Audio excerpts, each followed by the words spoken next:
अस्सलाम वालेकुम everyone, welcome to my channel ideas and GK with Danish. जैसा कि आपको पता है कि गाहे बगाए हम मुख्तलिफ वीडियोस का सिलसिला आप लोगों के लिए लेकर आते रहते हैं। और इस हवाले से रिपीटेडली, क्योंकि एफपीएससी ने भी इंटरव्यू सीज़न स्टार्ट कर दिया है, उसके अलावा पीपीएससी में भी रिपीटेड इंटरव्यूज़ हो रहे हैं, और मेरा क्योंकि एक एक्सपीरियंस है and I have waste multiple exams in this regard.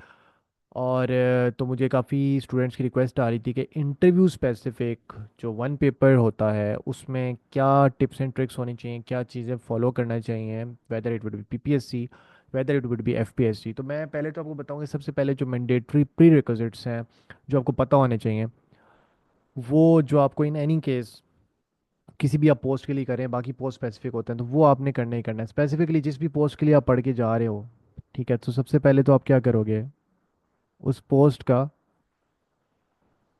की डिटेल्स, ठीक है, ठीक है, जॉब डिस्क्रिप्शन जिसको हम जेडी कहते हैं। फॉर इंस्टेंस अगर आपका इंटरव्यू है असिस्टेंट डायरेक्टर इंटेलिजेंस ब्यूरो का, तो आपको ये पता होना चाहिए कि असिस्टेंट डायरेक्टर इंटेलिजेंस ब्यूरो की क्या फंक्शनैलिटीज़ होती हैं, वो क्या काम करता है। उनकी वेबसाइट पे जाएं, बेसिक स्ट्रक्चर देखें, क्या काम है, क्या फंक्शंस हैं, क्या पावर्स हैं, क्या ऑटोनॉमी है।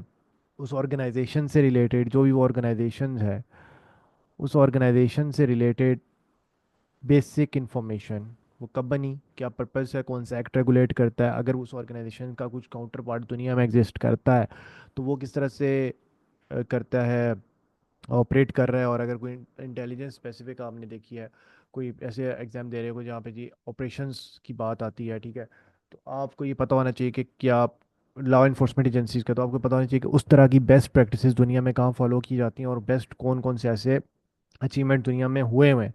तो आपने उसको उस तरह से रिलेट करके पढ़ा होना होता है। फिर आपको एक्ट्स एंड लॉज जो रेगुलेट कर रहे हैं उनके बारे में पता होना चाहिए, ठीक है। ये आपके बेसिक मैंडेटरी ये चीज़ें हैं जो आपको उस पोस्ट के मुतालिक पता होनी चाहिए। फिर सीधी सी बात है, जो हमेशा क्वेश्चन पूछा जाता है, why you want to join this, why you. ये तो आप इंजीनियरिंग जिन्होंने की हुई है या जिन्होंने कोई भी की हुई जॉब हंट में जाते हैं, सबसे पहले प्राइवेट सेक्टर में भी जाते हैं, तो पहला क्वेश्चन ये पूछा जाता है, वाई यू। भाई आप में ऐसा क्या है, आपको हम क्यों रखें, आपको क्यों रखें, आप ही क्यों। तो उस पे आपने फिर एक प्रॉपर एक तरीके से कोरियोग्राफ्ट करना है कि आंसर देना है। फिर अगर if you are already in the service, आप किसी स्केल पर हो और आप उस स्केल से दूसरे स्केल पे जा रहे हो, तो if you are going to for instance lower से अपर स्केल, तो फिर तो बंदा जस्टिफाई कर लेता है कि भाई I am for the growth and all that इस तरह से। लेकिन अगर आप सेम स्केल पे मूव कर रहे हैं एक ऑर्गेनाइजेशन से दूसरे ऑर्गेनाइजेशन में, फॉर इंस्टेंस आप असिस्टेंट असिस्टेंट गैड हैं इन पीपीएससी के थ्रू, आप रिकमेंड हुए हैं और आप अब इंस्पेक्टर एफआईए के लिए जाना चाह रहे हैं या इंस्पेक्टर कस्टम्स के लिए जाना चाह रहे हैं, आपका इंटरव्यू आ गया है, तो वो आपसे पूछ सकते हैं कि भाई इंस्पेक्टर एफआईए वाई असिस्टेंट असिस्टेंट। तो आपकी एक थ्योरेटिकली एक प्रॉपर साउंड होना चाहिए, आपका एक आंसर ऐसा होना चाहिए जो किताबी ना लगे, जो लगे कि बातें तो सारी वही हैं लेकिन आपका प्रेजेंटेबल तरीका ऐसा होना चाहिए कि वो आपका अच्छा हो। दूसरा आपका जो है, पीपीएससी टोकन क्वेश्चन बहुत पूछता है, एफपीएससी टोकन क्वेश्चन नहीं पूछता। पीपीएससी बहुत टोकन क्वेश्चन पूछ लेता है, उसमें वर्ल्ड जीके के मतलब, ठीक है, पाकिस्तान के जीके के मतलब, पाकिस्तान की फिर टोपोग्राफी हो गई, तमाम पाकिस्तान के जो लैंडस्केप फीचर्स हैं उनके मतलब, और ये तमाम चीज़ें जो है वो पीपीएससी पूछ रहा होता है। इसके अलावा अच्छा, मेरी राइटिंग पे आनी चाहिएगा, थोड़ा सा राइटिंग का जो भी इशू है उसको बेयर कीजिएगा, कोशिश कीजिएगा जब आप सुन रहे हो तो साथ साथ आप चीज़ों को नोट डाउन और पेन डाउन कर रहे हो ताकि आपको चीज़ें समझ आती रहें।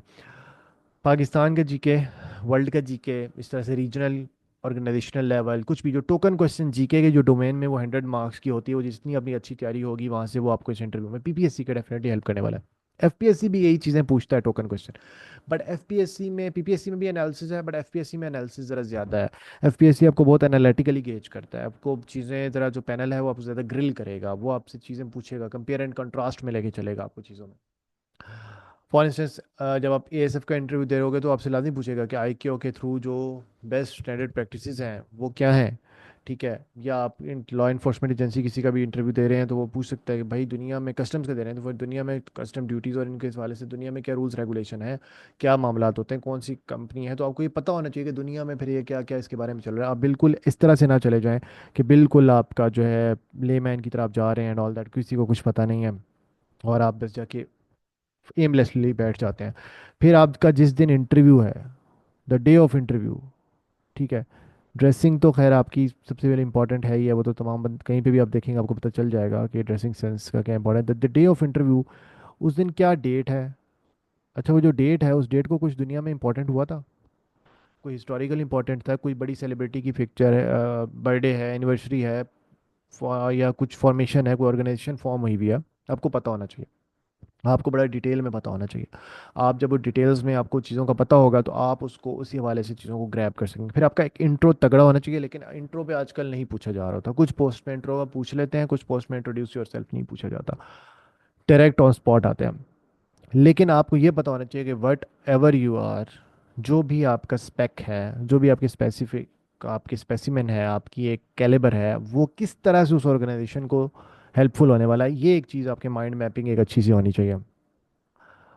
अब for instance day of interview आपका 2 अक्टूबर है, तो 2 अक्टूबर को नॉन वायलेंस डे के तौर पे मनाया जाता है। और नॉन वायलेंस डे के तौर पे क्यों मनाया जाता है? क्योंकि गांधी की जो है वो बर्थ वो है, बर्थ एनिवर्सरी है। तो जब बर्थ एनिवर्सरी गांधी जी की 2 अक्टूबर है तो नॉन वायलेंस डे के तौर पे मनाया जाता है। तो इसलिए वो 2 अक्टूबर के बारे में, नॉन वायलेंस के हवाले से क्या दुनिया में इंपॉर्टेंट काम हुए हैं, कौन सी ऑर्गेनाइजेशन क्या करी है, वो पूछ सकता है।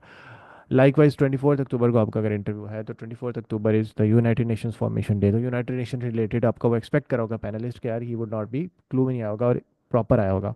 चौथी चीज़, इस्लाम से रिलेटेड नॉलेज, इस्लाम, इस्लामिक हिस्ट्री,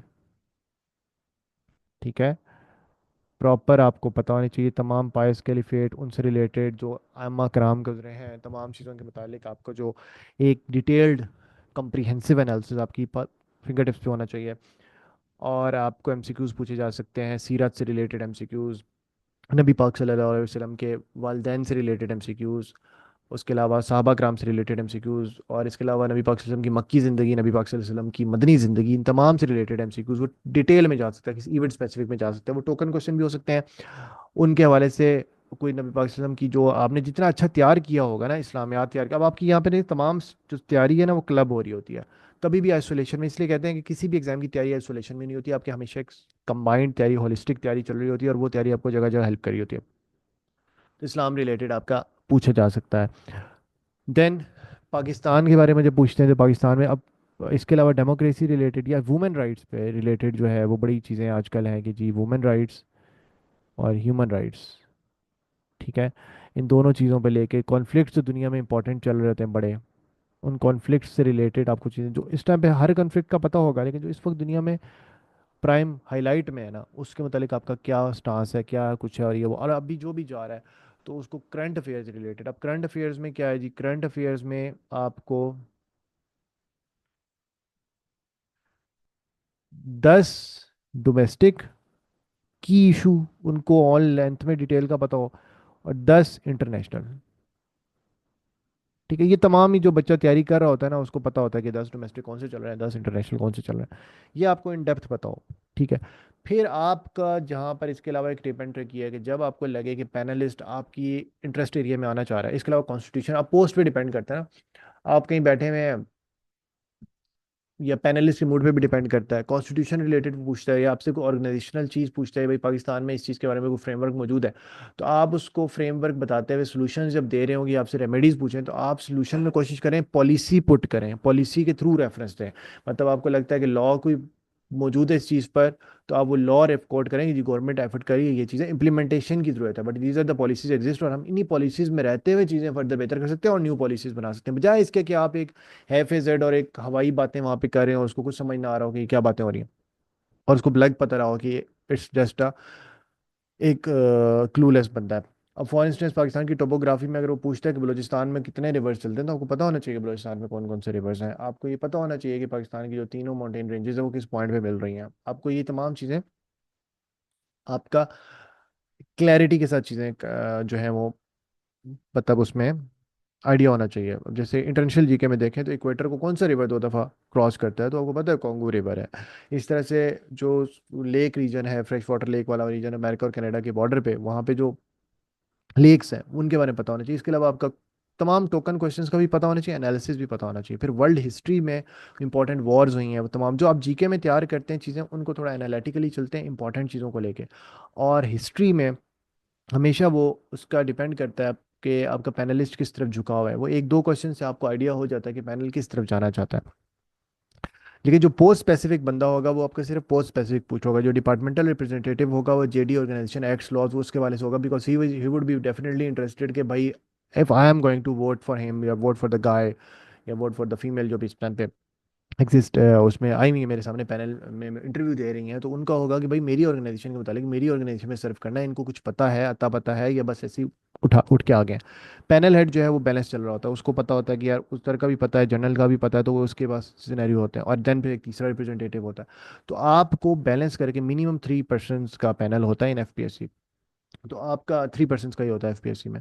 तो आपका क्या होता है कि आपको तरीके से चीज़ों को लेके चलना है। तो किसी भी इंटरव्यू में आप बैठ जाएं, कोई डिपार्टमेंट खुद से ले रहा हो, ये कुछ प्री रिक्विजिट्स हैं, कुछ बेसिक्स हैं कि जो कि लाजमी आपने किसी भी इंटरव्यू में जाते हुए कर लेने। हिस्ट्री भी आपको प्रॉपर फिंगर टिप्स पे आनी चाहिए।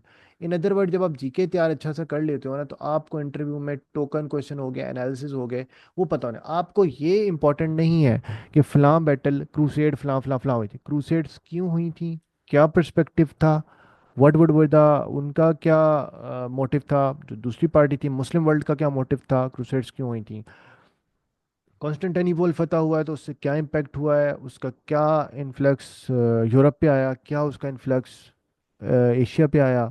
तो आपको पूरी एक तरीके से चीज़ों का आइडिया होना चाहिए। आप ये नहीं कह सकते कि भाई हवाई बात करके और इमोशंस आंसर नहीं देना। प्लस सेकंड थिंग इज सबसे important and the first and the foremost जो मुझे बतानी चाहिए थी वो मैं एंड पे बता रहा हूँ। आपकी बातों से कोई आपका पॉलिटिकल टिल्ट पैनल के सामने शो नहीं होना चाहिए, आपका कोई सेक्टेरियन टिल्ट पैनल के सामने शो नहीं होना चाहिए। आपको एक balanced, you are going to serve the state, जब स्टेट के इंस्टीट्यूशन को सर्व करने जा रहे हैं तो आपका कोई भी जो आपका वो है टेम्परामेंट के आपके करेक्टर में स्टेबिलिटी कितनी है, वो ये चीज़ देख रहे होते हैं। तो आपकी करेक्टर में जितनी स्टेबिलिटी होगी वही उतना आपके चांसेस होंगे कि वो आपको इस जॉब के लिए या उस पोजीशन के लिए सिक्योर करेंगे। वो कहेंगे ही वुड बी द एलिजिबल का है। ये मैनिपुलेट नहीं हो सकता। जो बंदा इमोशनल होता है वो मैनिपुलेटेड इजीली हो जाता है। तो इसलिए मैनिपुलेट होने से बचने का आपका टेम्परामेंट देखा जाता है, आपकी चीज़ें देखी जाती हैं, और देन अकॉर्डिंगली चल रहा था। तो ये टिप्स एंड ट्रिक्स थी फॉर द इंटरव्यू प्रिपरेशन। और अब इसमें जो भी फर्दर कोई क्यूरीज या क्वेश्चन है तो आप लोग नंबर पे कांटेक्ट भी कर सकते हैं, और उसके अलावा आप कमेंट सेक्शन में मेंशन कर दें फर्दर कोई क्यूरी है, कोई स्पेसिफिक पूछना चाह रहा है तो उसमें पूछ लें। और थैंक्स फॉर वाचिंग जी। और उम्मीद है आपको ये कंटेंट पसंद आया होगा। और चैनल को लाइक कर दें, सब्सक्राइब कर दें, वीडियो को लाइक कर दें, और बेल आइकन को प्रेस करना नहीं भूलिएगा। अल्लाह हाफिज़।